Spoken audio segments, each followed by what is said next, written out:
Here's my group. This is Generation X. 45 million people in the U.S. Tend to be the most cynical, unhappy, unpleasant, and unlikable people you'll ever come across. That's kind of a generalization. But if you think about everyone you don't like, they're all Generation Xers. I have no doubt about that. A quick compare and contrast will spell this out very clearly. Now, let's talk first about the baby boomers. Baby boomers in this room. When you were a newborn baby, brand new, fresh, still steaming baby, how did you get home from the hospital? Likely like this, right? In a parent's arms on the front seat of the car. The car had a metal dashboard. The car had no seat belt. At the time, the reference to an airbag was Uncle Joe. Don't talk to Uncle Joe, he's an airbag. Don't let that guy, don't talk to him. It has no context like it has today. In baby boomers, if your parents truly loved you, brand new, fresh, still steaming baby boomer, if your parents truly loved you, they cracked the window while they smoked on the way home.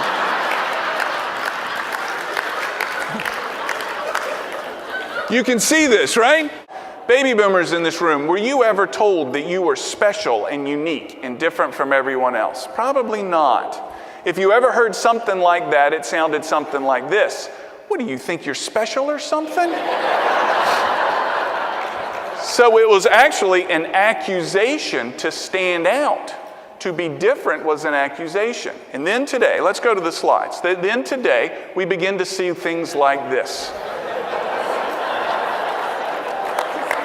These are my daughter's ribbons from the swim meet this past summer. We have 8th, 10th, 7th, 9th, 8th, 7th, 5th, 11th, 10th, and another 11th place ribbon. That's a talented child, isn't it? I do not make this up. She got an 11th place ribbon in a 6-lane pool.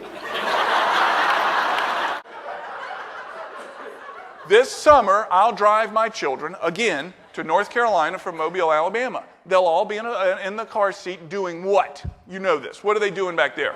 Exactly. This, TV, this, game, something like that. Many of them have a headphone on. I can't hear. And I should be grateful that they're quiet. But I feel like there's a rite of passage in our nation that is being missed on these kids, and that is being beat with a yardstick on a road trip. It's something that has helped all of us, I imagine, in some way or another.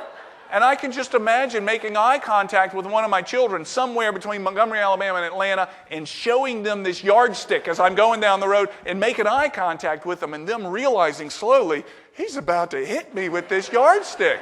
And saying to them, I can't explain to you why this is good for you. And they're in a 5-point harness, so they can't run. That's the best part about it. They're in a 5-point, they can't go anywhere. To put this in context for the millennials, this is a commercial that was shown on a television that people actually had to get up and walk across the room and touch the unit to change the channel. It was hand to mouth. Difficult times back then. This television had 2 metallic telescoping things that would come out of the top. And you would twist these things to try to get the signal a little bit better. Signal? Did he just say signal? Signal. When you twisted them around and it didn't work, you would go to the kitchen and you would come from the kitchen with a big sheet of what? That's right. If you said tinfoil, raise your hand. Look at them. Those are old people. It hadn't been tinfoil in a long time. If you said tinfoil, it's because your kitchen drawer is full of tinfoil because you won't throw it away. It's still good. Well, I don't need to throw this away. It's next to a ball of rubber bands or something like that. We might need all these things someday. One more. You would walk to the unit.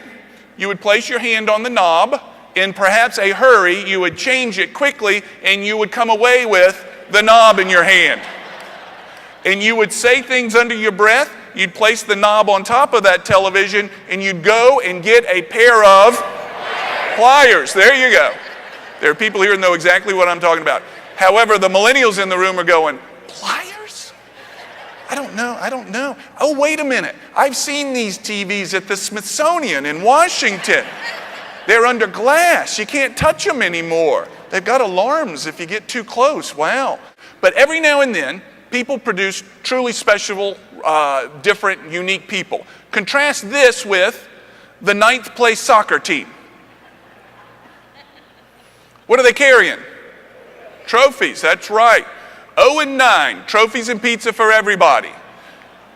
Who's doing this?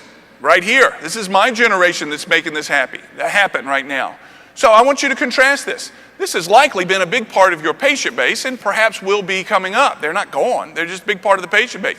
As an administrator, as the MDs back at your practices, whatever it may be, the chances are someone from this generation played a huge role in preparing them for what they do, as either a teacher or more likely a mentor. Somebody took them under their arm and said, you can do this and I'm going to help you do it. This is where it's come from. This is what's coming. This is a lot of your history, your bones, where you've been. This is the next generation. This is my generation. This is the Xers and the millennials. They're having babies. They're chock-a-block in the maternity ward these days. This is a lot of where you got your values from, and this is who's back at your offices keeping an eye on things while you're with me right now.